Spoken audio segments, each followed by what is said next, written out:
Hi, good morning, Brother Migs. I am Leslie Alvarez, isang PWD, naka-bedridden, wheelchair user.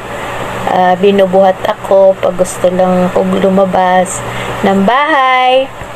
I just wanna see you in person, hug you, kasi isa kayo ni Mahal sa nagpapasaya sa akin. Daily, pinapanood ko ulit-ulit ang inyong mga vlogs kasi masaya ako. Pinapanood at inspired ako sa inyong dalawa.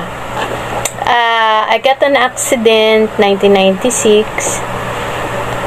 Until now, andito pa rin ako nakaupo, nakahiga sa hospital bed sa bahay.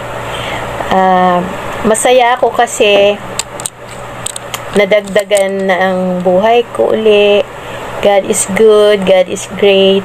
Kaya kahit anong problema dumating sa buhay natin, nandito pa rin tayo. Ito meron akong perfume galing sa'yo.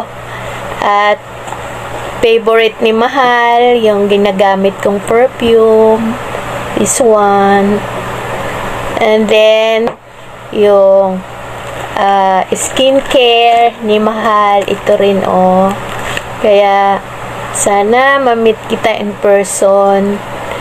Dito lang ako sa Valenzuela City, kapit lang, Brother Migs. And I know trials lang yan sa'yo, ganon din sa akin, trials sa akin to ni God. Kaya we have to be strong. Sabi nga sa Joshua 1:9, be strong and courageous. Do not be afraid.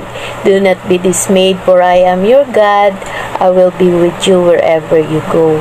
Kaya kapit lang tayo, focus tayo sa Kanya, at hindi niya tayo pababayaan. Thank you so much, and I love you, Brother Migs. Mwah, mwah.